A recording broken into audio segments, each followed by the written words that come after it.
အခုသင်မဲ့သင်ခန်းစာကတော့သင်ခန်းစာနဲ့ lesson 01ဖြစ်တဲ့ပုံသဏ္ဍာန်နဲ့သင်ခန်းစာဖြစ်ပါတယ်အရင်ဦးဆုံးကင်မရာနဲ့ရိုက်ထားတဲ့ပုံတွေကို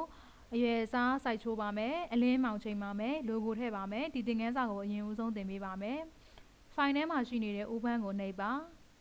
ကွန်ပျူတာဆိုတဲ့နေရာမှာတစ်ချမ်းနှိပ်ပါ CD ခန်းကိုရွေးမှာဖြစ်တဲ့အတွက်ကြောင့်မလို့ CD ပုံသဏ္ဍာန်လေးပေါ်မှာတစ်ချမ်းနှိပ်ပါဥပန်းကိုနှိပ်ပါမယ်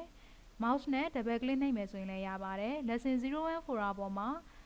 lesson 01 folder ပေါ်မှာတစ်ချမ်းနှိပ်ပါဥပန်းကိုနှိပ်ပါပုံတွေကိုအကြီးမြင်နေဆိုရင်တော့ view menu မှာရှိနေတဲ့ large icon ကိုနှိပ်ပေးပါဒီထဲကနေပြီးတော့ စိုက်ချိုးခြင်းတဲ့ပုံပေါ်မှာတစ်ချမ်းနှိပ်ပါဥပန်းကိုနှိပ်ပါမယ်စိုက်ချိုးတဲ့အခါမှာမိမိလိုချင်တဲ့စိုက်ချိုးဖို့အတွက်တူပေါက်မှာရှိနေတဲ့ crop tool ကိုယူပါမယ်အခုတော့ဒီပုံလေးကို force စိုက်ချိုးပြမှာဖြစ်ပါတယ်ပုံကအလျားဖြစ်တဲ့အတွက်ကြောင့်မလို့ပုံကိုအလျားလိုက်ယူရမှာဖြစ်ပါတယ်ဒါကြောင့်မလို့ width မှာ 6 လို့ရိုက်ထည့်ပြီးတော့ height မှာတော့ 4 လို့ရိုက်ထည့်ပါမယ်ဓာတ်ပုံဆိုင်တွေမှာအများဆုံးအားဖြင့်သုံးတာကတော့ insert site ကိုပဲသုံးကြပါတယ်အခုဆိုလို့ရှိရင်ရိုက်ထည့်တဲ့အခါမှာ ph puzzle ဆိုပြီးတော့ပြနေပါတယ်ဒါကြောင့်မလို့ဒီ puzzle နဲ့ချိုးမယ်ဆိုလို့ရှိရင်အရန်ကိုသေးသွားမှာဖြစ်ပါတယ်ဒါကြောင့်မလို့ဒီမှာရိုက်ထည့်လိုက်တာနဲ့ insert ပြောင်းလဲခြင်းနဲ့ဆိုရင်တော့အရင်ဦးဆုံး view ထဲမှာရှိနေတဲ့ ruler bar လေးကိုဖော်ပေးထားပါအမှတ်ဝင်နေမယ်ဆိုရင်တော့ဘာမှလုပ်စရာမလိုပါဘူးတကယ်လို့ဒီမှာ ruler မြင်းမပေါ်ဘူးဆိုရင်တော့ view ထဲမှာရှိနေတဲ့ ruler မှာအမှတ်ထည့်ပေးပါဒါဆိုရင်တော့ဒီမှာ ruler မြင်းလေးပေါ်ပါပြီဒီလိုမျိုး ruler မြင်းပေါ်ပြီဆိုလို့ရှိရင်တော့ဒီ ruler မြင်းပေါ်မှာ right click နှိပ်ပေးပါအဲ့ဒီမှာ insert ဆိုတာကိုရွေးပေးရမှာဖြစ်ပါတယ် insert ဆိုတာကိုရွေးပြီးတာနဲ့ width မှာ 6 လို့ရိုက်ထည့်မယ် height မှာ 4 လို့ရိုက်ထည့်မယ်ဒီအခါမှာတော့ insert ဆိုတဲ့ in ဆိုတဲ့သင်္ကေတလေးတွေပေါ်ပြီးဖြစ်ပါတယ်နောက်တစ်ခုက resolution မှာဓာတ်ပုံဖြစ်တဲ့အတွက်ကြောင့်မလို့ resolution ကိုဓာတ်ပုံဆိုင်တွေမှာ300ပဲသုံးပါတယ်ဗနိုင်းဆိုမှသာ resolution 100အရင်ကြည့်မယ်ဆိုရင်82သုံးပါတယ်ဒီမှာတော့ဓာတ်ပုံဖြစ်တဲ့အတွက်ကြောင့်မလို့ resolution ကို300သုံးပါတယ်ဒီမှာလဲ pixel insert ကိုပဲရွေးပါမယ် pixel centimeter ဆိုလို့ရှိရင် size ကအရင်ကြီးနေပါမယ်ဓာတ်ပုံဆိုင်တွေမှာများသောအားဖြင့်သုံးတာတော့ pixel insert ကိုပဲသုံးကြပါတယ်ဒီပုံကိုစိုက်ချိုးမယ်ဆိုရင်တော့ crop tool လေးကို mouse နဲ့ဖိဆွဲရမှာဖြစ်ပါတယ်မိမိလိုချင်တဲ့ size အပြောင်းလဲကိုဒီဒေါင်လေးတောင်းကနေပြီးတော့လာပြီးတော့ချိန်လို့ရပါတယ်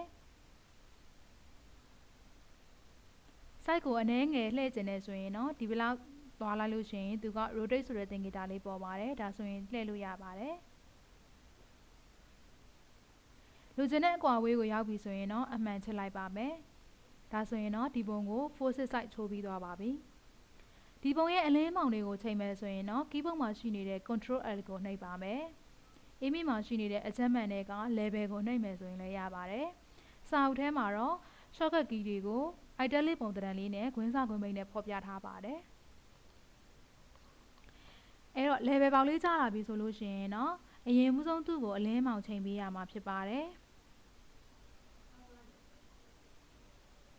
အလင်းမောင်ချိန်တာကိုသင်ခန်းစာတစ်ခုအနေနဲ့တည်တံ့ရှင်းပြထားပါတယ်သူ့ရဲ့ကာလာကိုချိန်နေတယ်ဆိုရင်တော့အေးမီထဲမှာရှိနေတဲ့ adjustment ထဲမှာရှိနေတဲ့ကာလာ balance နဲ့ချိန်ပါမယ်ဒါကတော့အလင်းမောင်ချိန်တဲ့အခါမှာရဲ့ကာလာချိန်တဲ့နေရာခါမှာရဲ့အများဆုံးသုံးတဲ့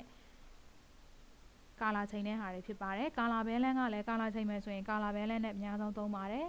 အလင်းမောင်ချိန်မယ်ဆိုရင်လည်း level နဲ့အများဆုံးသုံးပါတယ်တခြားအရာတွေနဲ့လည်းအလင်းတင်ရင်တင်တယ်လို့သုံးသွားမှာဖြစ်ပါတယ်အခုဒီပုံလေးကိုကာလာလဲချိန်ပြီးသွားပြီအလင်းမောင်လဲချိန်ပြီးသွားပြီဆိုရင်တော့မိမိတို့ရဲ့ logo ထည့်မှာဖြစ်ပါတယ် logo ထည့်ချင်တဲ့အတွက်ကြောင့်မလို့အရင်ဦးဆုံး logo file ကိုဖွင့်ပါမယ်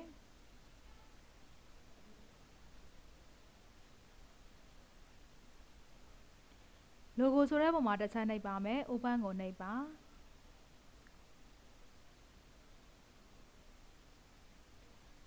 အခုဒီမှာဒီပုံလေးကိုလိုချင်တာဖြစ်ပါတယ်အရင်ဦးဆုံး logo တော့ logo မှာရှိနေတဲ့ layer တွေအားလုံးကိုတော့ပေါင်းထားပေးရမှာဖြစ်ပါတယ်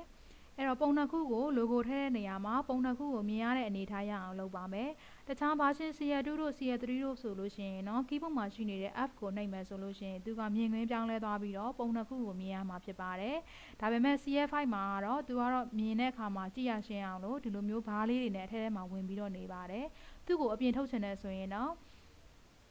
အခုဒီ file name ပေါ်လေးရနေပြီးတော့ mouse နဲ့ဖိပြီးတော့အပြင်ကိုဆွဲထုတ်လိုက်ပါဒီအခါမှာတော့ပုံနှစ်ခုကိုမြင်ရမှာဖြစ်ပါတယ်တကယ်လို့အထဲထဲကိုပြန်ပြီးတော့ထည့်ချင်တယ်ဆိုရင်လည်း mouse နဲ့ဖိပြီးတော့အတွင်းထဲကိုပြန်ပြီးတော့ထည့်လိုက်ပါအပြာတန်းလေးပေါ်လို့ရှိရင်တော့သူကအထဲထဲကိုပြန်ရောက်သွားပါပြီဒါဆိုရင်တော့ရှင်းရှင်းလင်းလင်းကြည့်ရတာပေါ့နော် အဲ့တော့ပုံနှစ်ခုကိုအပြင်ကိုဆွဲထုတ်ပြီးကြည့်ကျင်နေဆိုရင်တော့သူ့ကို file name ပေါ်မှာ mouse နဲ့ဖိပြီးတော့အပြင်ကိုဆွဲထုတ်လိုက်ပါဒါဆိုရင်တော့ပုံနှစ်ခုကိုမြင်ရမှာဖြစ်ပါတယ်အဲ့တော့ဒီအခုမြင်နေရတဲ့ logo လေးကိုဒီပုံထဲကိုထည့်မှာဖြစ်ပါတယ်အရင်ဦးဆုံးတူးပေါက်မှာရှိနေတဲ့ move tool လေးကိုယူပေးပါဒီပေါ်မှာတစ်ချက်နှိပ်ပါမယ်မိမိလိုချင်တဲ့ logo ပေါ်မှာအရင်ဦးဆုံးတစ်ချက်နှိပ်ပါတစ်ချက်နှိပ်ပြီးသွားတော့မှဒီပေါ်ကနေပြီးတော့ mouse နဲ့ဖိပြီးတော့မိမိလိုချင်တဲ့ပုံပေါ်ကိုဖိဆွဲရမှာဖြစ်ပါတယ်အခုလိုချင်တဲ့ပုံပေါ်ကိုလိုချင်တဲ့ logo လေးရောက်သွားပြီဆိုရင်တော့ဒီ logo file လေးကိုပိတ်ပြီးထားလိုက်ပါနေရာရွှေ့မယ်ဆိုရင်တော့ move tool လေးနဲ့ပဲနေရာရွှေ့ပါတယ် logo ရဲ့အသေးအကြီးကိုလိုချင်တယ်ဆိုရင်တော့ edit မှာရှိနေတဲ့ transform ကိုနှိပ်ပါမယ် free transform ကိုရွေးလိုက်ပါမယ် logo ရဲ့မူရင်းပုံသဏ္ဍာန်ကိုမပြောင်းလဲချင်ဘူးဆိုရင်တော့ keyboard မှာရှိနေတဲ့ aura ရဲ့ရှစ်ကယ်ကိုဖိထားပါမယ် aura ရှစ်ကိုဖိထားပြီးတော့ဒေါင်လေးတောင်းကနေပြီးတော့အကျဉ်းကျယ်လုပ်ပါမယ်ဒေါင်လေးတောင်းကနေမဟုတ်ပဲဘေးနားကနေအကျဉ်းကျယ်လုပ်မယ်ဆိုရင်တော့ပုံတွေကရှည်သွားတာတို့ပုသွားတာတို့ဖြစ်တတ်ပါတယ်ဒါကြောင့်မလို့ edit မှာရှိနေတဲ့ free transform ကိုနှိပ်ပါမယ် keyboard ကနေ control D ကိုနှိပ်မယ်ဆိုရင်လည်းရပါတယ်ပုံရဲ့အနေအထားပြောင်းလဲသွားမှုမရှိအောင် keyboard မှာရှိနေတဲ့ aura နဲ့ရှစ်ကိုနှိပ်ပေးထားပါရှစ်ကတော့ဒီမိမိတို့ရဲ့ပုံသဏ္ဍာန်ကိုပြောင်းလဲသွားခြင်းမရှိဘဲနဲ့ aura ကတော့အထဲထဲကိုပုံကိုစားတူသေးစေပါတယ်စားတူကြီးစေပါတယ်ဒါကြောင့်မလို့ aura ကိုရှစ်ကိုဖိထားပေးပါပြီးတဲ့အခါမှာဒေါင်လေးတောင်းကနေပြီးတော့အကျဉ်းကျယ်လုပ်ပေးပါမယ်လိုချင်တဲ့အရွယ်အစားရပြီဆိုရင်တော့ဒီမှာလာပြီးတော့အမှန်ချစ်ပါမယ်ရွှေ့ချင်ရင်တော့ move tool နဲ့ဒီမှာလိုချင်တဲ့အနေအထားလေးကိုရွှေ့ပေးပါမယ်လိုချင်တဲ့အနေအထားရောက်ပြီဆိုရင်တော့ layer မှာရှိနေတဲ့ flatten image ကိုနှိပ်ပေးရမှာဖြစ်ပါတယ်ဒီပုံကို print ထုတ်တော့မယ်ဆိုလို့ရှိရင်တော့ file ထဲမှာရှိနေတဲ့ CF နဲ့သိမ်းပေးထားရမှာဖြစ်ပါတယ်အဲ့တော့ဒီမှာတော့ desktop ပေါ်မှာအရင်ဦးဆုံးသိမ်းပြပါမယ် desktop ကိုရွေးပါမယ်ဘယ် folder ထဲမှာသိမ်းကျင်တာလဲမိမိလိုချင်တဲ့ folder ကိုဒီမှာ create new folder ဆိုတာလေးကိုတစ်ချက်နှိပ်ပါအခုဒီမှာတော့ TESD test ဆိုတဲ့ဟာလေးနဲ့ folder လေးနဲ့သိမ်းထားပေးပါမယ်အဲ့တော့ဒီမှာ test ဆိုတဲ့ folder လေးကိုဖွင့်ပေးပါ crop ဆိုတဲ့ဟာလေးနဲ့ပဲသိမ်းပြပါမယ် save ကိုနှိပ်ပါမယ်